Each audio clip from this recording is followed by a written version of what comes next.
भक्ति ऑडियो और वीडियो के लिए जय श्री राम चैनल को सब्सक्राइब और पेज को लाइक करें।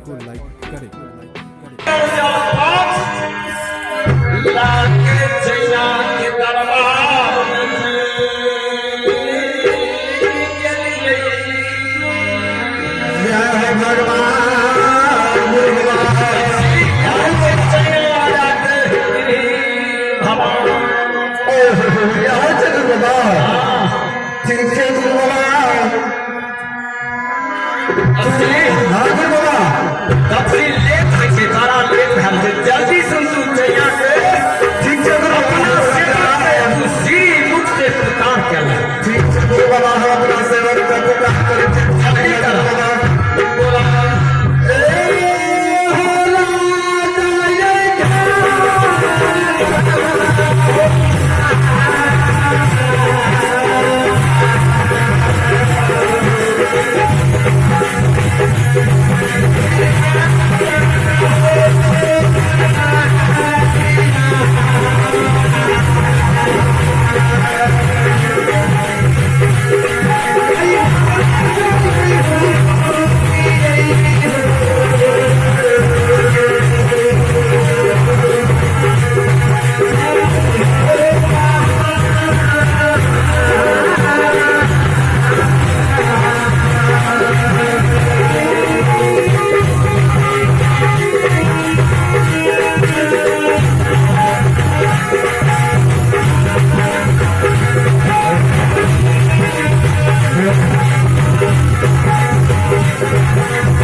महेश बाबू के तरफ से एक बड़ा धक्का के खत्म सामना लगा रुपया के दान ये नहीं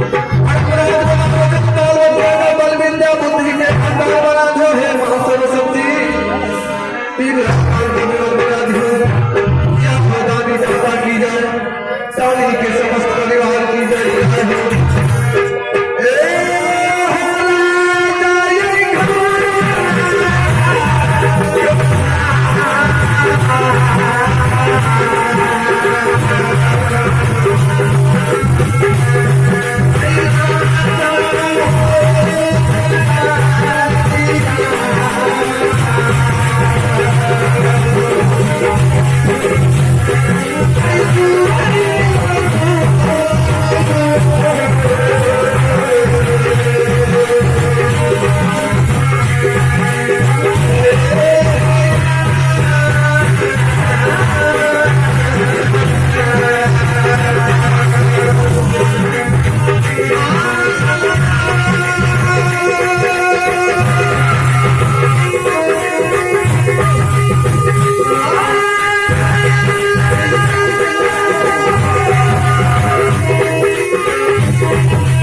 बिंदी बाबू के नहीं आलम कुमार से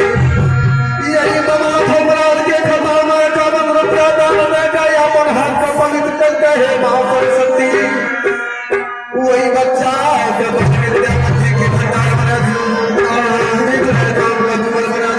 हो हे स्वामीनाथ स्वामी विकट के कहानी स्वामी अनुसुईया कुमारी छोटा सा बच्चा थे यही बना महाराज के खपा में 11 रुपया दान देकर या पर हाथ का पवित्र करके श्रोता भगवान वही बता महाराज के भाई से बना दिए एक काम का दिल बना दिया जाए भगवान का पाठ ए स्वामी यह न घटना अक्षरित पूर्व पितले बाबा जे गुरु बाबा ज्योति कह के गिलेल है हाँ ये चंद्रावती बोलूंगा जे दिन में हमरा बाबा धर्मराज के आशिक रहे हाँ आजी के पूत देनिए अधरा करते कोकी के पेट सुधारे लिए हाँ ठीक है कह किया ये दिन में तो हमारे दिलियास के लाल ने डाली लगे रहा हाँ हम 12 वर्ष के लिए बनवाते थे आज तोरा दरवाजा लिए तू हम डाली लग बैठा झूठे बच्चे ने गुरु बाबा बोले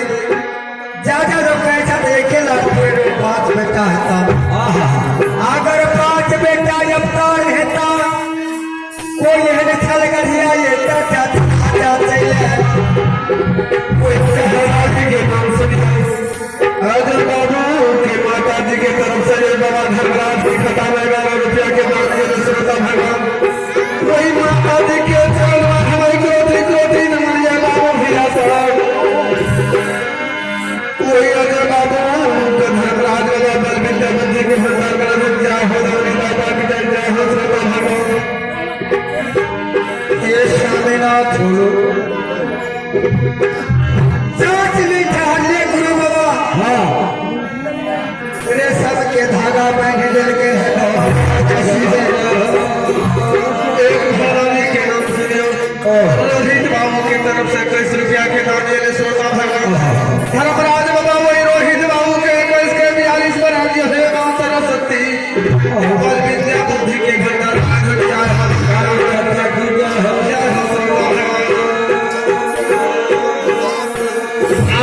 दादी जी के तरफ से ये बाबा धर्मराज के खता में 21 रुपया के दान दिए कोई माता जी के चरण में हमारे कोटि कोटि नमन श्रोता भगवान उकर बाल बच्चा जो बल विद्या बुद्धि के भंडार में रहे गो सरस्वती जय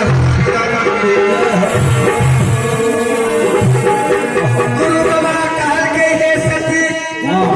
चंद्रावती के दिन के लिए बनवास से घुरबे वो दिन में तोरा महावीर जी के धारा हर भाजता मेरवा जरा के रेशम धागा टूट देता आटा कहने लगा से टूट देता जितने मांगल भीख नहीं मिले रहे तुलसी बार काशी बार आके छीन ले रहे बाबा धर्मराज के महिमा भले आपसे आप भोजन डाल के आज देखिए गुरु बाबा के हवा कमन के लिए कोठा सोफा हर चीज भाग गए लेकिन हर चीज तो भाग गए हाँ 500 बेटा मोरल थे सोना के संदूक बना के बाबा धर्मराज के घर में रखने थे आशा खोले थे गुरु बाबा के अमरी पोमरी जोड़िए तो पूरा 12 बरस पूरी गए 12 बरस पूरी गए से ऐला कर अपना समय बेटा के शोर में मूर्छित भेल थे दौड़ी पर राजा रानी कह के पुकार क्या रहा थे पुकार क्या कहे था हाँ कहते हे रानी हे राजा हाँ एक बेर आवा मुलाकात करा तो चलो जाकर देखिए के छिए ठट दिए हम नहीं भेजा ठट लिया ये स्वामी हाँ एक मेरे हिर टुकड़ा टुकड़ी जे 12 बरस से सब चीज नाश विनाश भए गेलै अबरी जब नहीं जवाब के पूर्ति करबै भाग सके थे कोई महत्व नहीं आले करबो ठीक छै चलो हम बात के तो मानना पड़तै जाकर चलो देखिए दरबार में खराब हो ए लिया बुआ ये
भक्ति ऑडियो और वीडियो के लिए जय श्री राम चैनल को सब्सक्राइब और पेज को लाइक करें।